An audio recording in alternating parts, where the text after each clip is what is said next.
आज हम बेचैनी में घूमते हैं, हर टाइम बेचैनी, हर टाइम चिंता, हर टाइम चिंता, हर टाइम वरी। क्यों? क्योंकि हम प्रार्थना करने वाले लोग नहीं हैं। अगर हम प्रार्थना करेंगे तो चिंता नहीं रहेगी, प्रार्थना करेंगे डिप्रेशन नहीं रहेगा, प्रार्थना करेंगे बीमारियां नहीं होंगी, क्योंकि बाइबल कहती है मुझ में की गई मेहनत कभी व्यर्थ नहीं होती, परमेश्वर ने कहा। जब मैं परमेश्वर में आया और प्रभु के बारे में मुझे मालूम हुआ, जब पहली प्रार्थना मेरे सिर पर हाथ रख के हुई थी, मैं कंप्यूटर इंजीनियर था, तब पहली प्रार्थना में समझ आ गई थी, क्योंकि मैं सब जगहों पे जा चुका था, सुसाइड करने वाला था, लेकिन ये बीमारियां और ये डिप्रेशन, नशे मुझे छोड़ के नहीं जा रहे थे। जिस दिन पहली प्रार्थना हुई समझ आ गई थी कि मेरे जीवन में सचमुच परमेश्वर बड़े काम कर सकता है। जो पहला करंट मुझे प्रार्थना का लगा था, उससे मुझे समझ आ गई थी, लेकिन मैं हील नहीं हुआ, चंगा नहीं हुआ। और एक दिन पवित्र आत्मा ने मुझसे कहा वचन के जरिए, क्योंकि वचन मुझे पढ़ना पड़ता था, नहीं तो मेंटली अपसेट के अटैक होते थे मुझे, तो बाइबल पढ़ने से मेरे वो ठीक हो जाते थे। तो बाइबल पढ़ते पढ़ते वचन आया, हे मेरे प्रिय भाइयों, हियाव बांधो, दृढ़ रहो, क्योंकि तुम जानते हो मसीह में की गई मेहनत कभी व्यर्थ नहीं जाती। यहां लगा यह वचन दिल में, रेमा बन गया, मेहनत करनी शुरू की, 40 रोजे रखे, साल में 1 बार, 2 बार, 3 बार, 4 बार, 5 बार, 5वीं बार या 6ठी बार रोजे थे तो परमेश्वर ने मुझे छुआ और 2005 में उस डिप्रेशन से पूरी तरह आजाद कर दिया। आज 25 हो चुका, 20 साल से मैं पूरी तरह से आजाद हूं, नशे से, डिप्रेशन से। कारण क्या? प्रार्थना, जो परमेश्वर ने हमें अधिकार दिए हैं।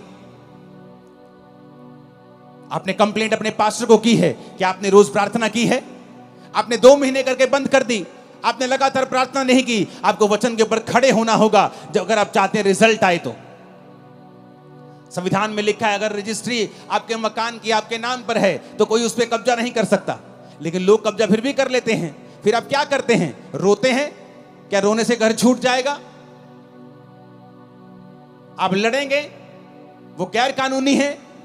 क्या करेंगे? आप केस करेंगे, कोर्ट में जाएंगे, संविधान के मुताबिक बताएंगे जज को संविधान में ये लिखा है और ये लॉ के मुताबिक ये मेरा मकान है। लेकिन आपको ये भूल गया कि बाइबल आपका संविधान है। शैतान ने आपकी सेहतों के ऊपर कब्जा किया हुआ है, आपके बच्चों को नशों में लगाया हुआ है, उसने आपके घराने पे, आपके फाइनेंस पे कब्जा किया हुआ है। आप सिर्फ रोते हैं, रोने से कुछ नहीं होगा। कंप्लेंट करते हैं, उससे भी कुछ नहीं होगा। आपको परमेश्वर के सामने जाना होगा, घुटने टेकने होंगे, हाथों को उठाना होगा, स्वर के परमेश्वर की ओर दुहाई देनी होगी और वो खोल देगा आसमान। मैं आपको फिर कह रहा हूं, वो आसमान खोल देगा और आपको उसी ऊंचाई पर लेके जाएगा जिसके लिए आपको उसने पैदा किया है। लेकिन हमें फैसला करना होगा कि हमारा सोता परमेश्वर है या नहीं। क्योंकि आपने कंप्लेंट भी करके देख ली, आपने रो लिया, अपने बच्चों से लड़ लिया, अपने हस्बैंड से लड़ लिया, अपनी वाइफ से लड़ लिया, अपने भाई से लड़ लिया, लड़के भी कुछ नहीं हुआ, रो लिया, करला लिया, कलेश डाल लिया, कुछ नहीं हुआ। परमेश्वर तुम्हें सिखाता है ना बल से ना शक्ति से, बल्कि उसकी आत्मा के द्वारा कि मेरे बेटे, मेरी बेटी, तुझे मेरे पास आना होगा। सेवकाई को चेंज करना है, मेरे पास आना होगा। जो लोग आपकी बात नहीं सुनते। 2011 में मैं बड़ा फ्रस्ट्रेट था। मिनिस्ट्री 7000 क्रॉस कर चुकी थी, 7000 की चर्च क्रॉस कर चुकी थी, लेकिन मैं बड़ा फ्रस्ट्रेट था क्योंकि मैं जैसा चाहता था वैसा काम नहीं होता था, टीम वैसा बिहेव नहीं करती थी। और मैं फ्रस्ट्रेट हुआ और मैं चला गया प्रार्थना में, देश को छोड़ दिया और 21 दिन के लिए प्रार्थना में चला गया। वो 21 दिन मैं अनमैरिड था, अपनी फैमिली से वैसे भी बहुत मैं कम बात करता था। मेरी मदर थी शायद, जो सेव हो चुके थे शायद 2011 में, वो भी नहीं हुए थे या एकदम से ताजे ताजे सेव हुए थे। कोई फैमिली मेंबर मुझसे बात नहीं करता था। बस 21 दिन सिर्फ प्रार्थना की। अपने होटल के कमरे में रहता था और जब प्रार्थना से उठता था तो मुझे मालूम नहीं होता था कि दोपहर का समय है कि रात का समय है कि सुबह है। मोबाइल छोटे होते थे, छोटा मोबाइल दिखता कि कितना समय हो गया। फिर सोता था, फिर उठता था, प्रार्थना प्रार्थना। 21 दिन मैंने प्रार्थना की। जब मैं वापस आया, मेरी सेवकाई पूरी तरह से बदल गई। लोग मेरी बात सुनने लगे, टीम्स मेरी बात सुनने लगी। मेरे मन मुताबिक जो खुदा ने मुझसे चाहा था वैसा मेरी मिनिस्ट्री में काम होने लगा, क्योंकि परमेश्वर ने मुझे दिखाया कि तेरे प्रचार से भी कुछ नहीं होगा, तेरे चाहने से भी कुछ नहीं होगा, तेरी डेडिकेशन से भी कुछ नहीं होगा। जब तक तुम मेरे सामने घुटने नहीं टेकेगा, मेरे सामने नहीं आएगा। वो 21 दिन थे जब परमेश्वर ने मुझे सिखाया कि चाहे तेरी सेवकाई में 500 लोग हों या आने वाले समय के 5 लाख हों, तुझे रोज मेरी प्रेजेंस में बने रहना है, मेरी हजूरी में बने रहना है। तब समझ आई और उसके बाद मैं रोज अपने आप को प्रार्थना में देने लगा।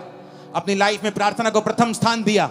आज चाहे मैं शादीशुदा हूं, मेरे बच्चे हैं, मेरी फैमिली है, बड़ी सेवकाई चर्च है, सैकड़ों ब्रांचेस हैं, लेकिन मेरी प्रार्थना का समय बढ़ा हुआ है, आगे से भी ज्यादा है मेरी प्रेयर का समय, क्योंकि मैं सीक्रेट जानता हूं, मैं ये भेद जानता हूं कि भेद है खुदा के साथ रहना, भेद है प्रार्थना करना, भेद है तुम दुख और सुख भोगी मनुष्य हो।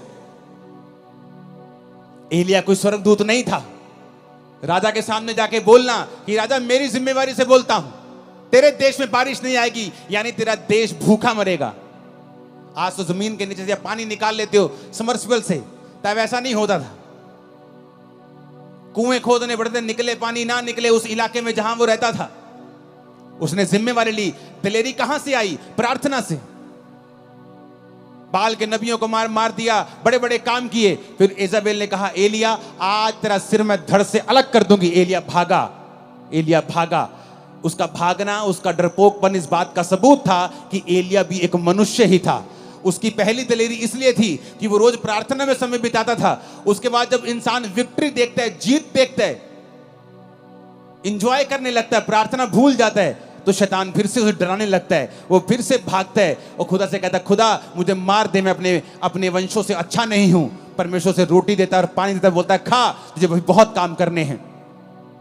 यानी एलिया भी स्वर्गदूत नहीं था, नहीं तो वो भागता थोड़ी उस राजे से डरा नहीं, राजे की वाइफ से डर गया। वो प्रार्थना, प्रेयर्स। जब बड़े बड़े क्रूसेड्स होते हैं, लाखों लोग आते हैं क्रूसेड्स, लोग बोलते हैं अगले दिन आओ एंजॉय करते हैं, चलो आनंद मनाते हैं।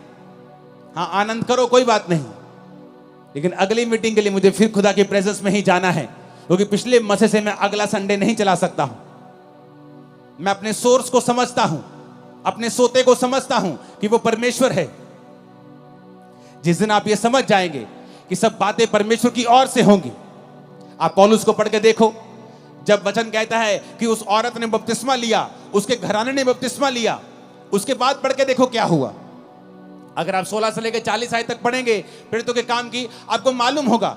उसके बाद पौलुस की जिंदगी में बहुत से रास्ते परमेश्वर ने खोले, बड़ी जगहों के ऊपर वो गया सुसमाचार सुनाने के लिए, और आगे के आगे वो चलता गया। क्यों? उसकी जिंदगी जो थी वो प्रार्थना वाली जिंदगी थी।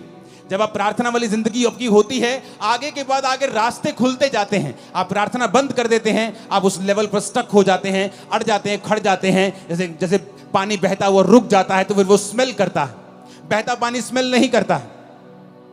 आप पढ़ो पौलुस को, सिर्फ ये मिरेकल नहीं हुआ रूहें बचाने का, आगे भी बहुत से मिरेकल्स उसकी सेवकाई में हुए, क्योंकि वो प्रार्थना करने वाला जन था।